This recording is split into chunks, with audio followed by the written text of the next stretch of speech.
महाभारत जब निश्चित हो गया कि महाभारत होगा, तब भगवान कृष्ण ने एक सभा का आयोजन किया और उन्होंने सभा में बोले कि यह महाभारत 18 दिन तक चलेगा, यानी 18 दिन में ही महाभारत खत्म हो सकता है। उसी वक्त उसी समय बर्बरी भीम का पोता पहुंच जाते हैं और कहते हैं कि हे प्रभु, आपने 18 दिन का महाभारत कहे कि 18 दिन में खत्म होगा, ये तो मात्र 3 बाण में महाभारत खत्म हो जाएगा और आपने कहा कि 18 दिन में खत्म होगा। तब थोड़ा देर के लिए भगवान चिंतित हो गए और बोले, इसके लिए तुम परीक्षा देना होगा, अगर परीक्षा में पास कर जाएगा तब हम समझेंगे कि 3 बाण में महाभारत खत्म होगा। बोले ठीक है प्रभु, आप हमको जांच कर सकते हैं। वहीं पर एक विशाल पीपल का वृक्ष था और भगवान कृष्ण बोले कि हे बर्बरी, तुम अगर पूरे पीपल के जो वृक्ष है पत्ता में अगर छिद्र कर देगा तब हम एहसास करेंगे, तब हम समझेंगे कि तुम 3 बाण में खत्म कर सकते हो। बोले कि ठीक है, आपकी जैसी आज्ञा। उसके बाद बर्बरी बाण को साधता है और बाण चलाता है, पूरे पत्ता को छेद करते हुए तो भगवान कृष्ण जो थे एक पत्ता को छुपा लिए थे अपने पैरों से और पैर के नज़दीक बाण वह पहुंच जाता है और बोलते हैं कि हे प्रभु, अपना पैर हटा लें। लेकिन पैर जब नहीं हटाए तो उनका पैर को छिद्र करते हुए बाण निकल गया। अब तो भगवान कृष्ण सोचे कि यह तो वास्तव में 3 ही बाण में खत्म कर देगा और सोचने लगे। उसके बाद बर्बरी जो है अपना जो है शिविर में चला जाता है। कल हो करके सुबह सुबह भगवान कृष्ण ब्राह्मण का रूप धारण करके उनके शिविर के पास पहुंच जाते हैं। बर्बरी जब बाहर निकलता है तो उस ब्राह्मण देवता को प्रणाम करते हैं और कहते कि हे प्रभु, आज सुबह सुबह आप आए हैं। उस समय वो ब्राह्मण के भेष में थे। बोले कि हाँ, तुमसे कुछ जो है सो मांगने के लिए आए हैं। तब इस पर बर्बरी बोलते हैं यह हमारा सौभाग्य होगा कि हमारे द्वार पर ब्राह्मण आए हैं। उसके बाद कहते हैं हे ब्राह्मण देवता, आपको क्या चाहिए? तब वह ब्राह्मण के रूप में भगवान कृष्ण जो थे बोलते हैं तुम्हारा शीश चाहिए। इस पर बर्बरी समझ जाते हैं कि यह ब्राह्मण नहीं हो सकता, ब्राह्मण ऐसा दान नहीं मांग सकता है। तब बोले कि आप कौन हैं, कृपया अपना रूप में आ जाएं। उसी वक्त भगवान कृष्ण अपना रूप में आ जाते हैं। उसके बाद बर्बरी प्रणाम करते हैं कि आज जगत का पिता, आज संसार का पिता हमसे कुछ मांगने के लिए आए हैं और प्रणाम करते हैं। और आप तो हमारे रोम रोम में वास करते हैं प्रभु, यह शरीर तो पूरा ही आपका ही है, लेकिन आपको हम जुबान दे दिए हैं तो जरूर देंगे। और उसी वक्त तलवार निकाल करके अपना सर को धड़ से अलग कर देते हैं। अब यह दृश्य जब 5 पांडव वहां पहुंचते हैं और देखते हैं तब कहते हे केशव, आपने क्या कर दिया, यह हमारा पोता था।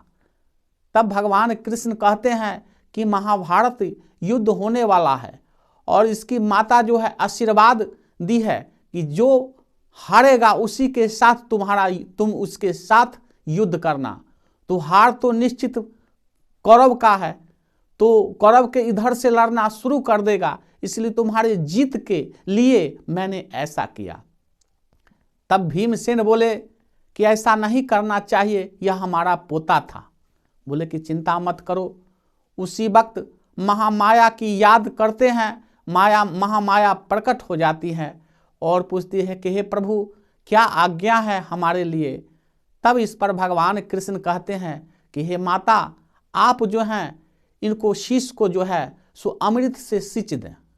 उसी वक्त उनके बर्बरी को जो है बर्बरी के मुंड को जो है वह अमृत से सींच देने के बाद वह मुंड जीवित हो जाता है और जीवित होने के बाद उसके बाद भगवान कृष्ण कहते हैं कि हे बर्बरी, तुमने हमारे लिए सर दिया है, इसलिए मैं तुम्हें आशीर्वाद देता हूं कि संसार में तुमको श्याम नाम से लोग भक्त तुम्हारा श्याम नाम से पुकारेंगे और आने वाला समय में खाटू नगर में तुम्हारा अवतार होगा, खोदा जाएगा तो तुम्हारा मुंड निकलेगा और संसार जितने भी होंगे खाटू श्याम के नाम से तुम्हारा जानेंगे और लाखों करोड़ों तुम्हारा भक्त होगा और तुम्हारे आशीर्वाद से सबको मनोकामना पूर्ण होगा। उसके बाद प्रणाम करते हैं बर्बरी और कहते हैं हे प्रभु, हमारी इच्छा है कि महाभारत देखना। बोले कि ठीक है। एक पर्वत पर उस मुंड को रख दिया जाता है और 18 दिन तक महाभारत जब होता है, जब समापन होता है तो सब पांचों पांडव में घमंड हो जाता है। अर्जुन कहता है कि हमारे बाण से जो है से यह विजय श्री मिला है। भीम भैया कहते हैं कि हमारे गदा के प्रहार से ही यह इतना विशाल जो है जो महाभारत जीते हैं। पांचों पांडव में जब घमंड हो गया तब भगवान कृष्ण कहते हैं कि इसके लिए बर्बरी जो है सो सारा युद्ध देखा है, चलो उसी से पूछा जाए। पांचों पांडव और भगवान कृष्ण वहां पहुंचते हैं और बर्बरी से सारा वृत्तांत जब भगवान कृष्ण कहते हैं तब बर्बरी हंसने लगता है और हंस करके कहता है हे भीम दादा, आप कहते हैं कि हमारे कारण महाभारत जीता। जिस वक्त पांडव पुत्र जो दुर्योधन था और उससे युद्ध हो रहा था, उस वक्त आप जानते थे कि इसका शरीर वज्र का है। भगवान कृष्ण ने आपको बताया कि इसका शरीर वज्र का है और उसके बाद आप तो हार रहे थे। दुर्योधन आपको परास्त करने ही वाला था। उस वक्त भगवान कृष्ण ने इशारा दिए कि जंघा के नीचे मारो, क्योंकि वर्जित था जंघा के नीचे मारना नहीं था, यह निषेध है। आपने गलत किया जिसके कारण जो है दुर्योधन मारा पड़ा। बताओ, इसी को वीरता बोला जाता है। तब भीम भैया जो हैं वह सर जो है नीचा कर लेते हैं। उसके बाद अर्जुन कहते हैं अब बताओ, हमारे बाण के ही कारण जो है हम विजय श्री का ताज पहुंचे, विजय श्री का ताज हमको मिला है।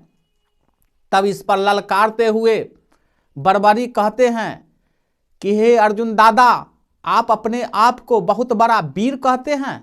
जिस वक्त कर्ण का रथ फंसा था और फंसने के बाद आपने निहत्था पर बाण चला करके आप मारे, क्या इसी को वीरता बोला जाता है? उसके बाद आपने भीष्म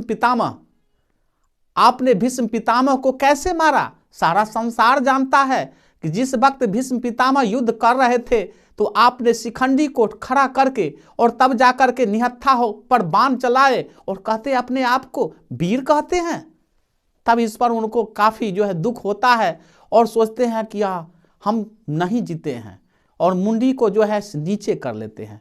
इसी प्रकार युधिष्ठिर महाराज को, नकुल सहदेव को, सबको जब बर्बरी जब देते हैं तो सबका जो है मस्तक झुक जाता है और उसके बाद भगवान कृष्ण को प्रणाम करते हैं कि हे प्रभु, आपके कारण जीत हुआ।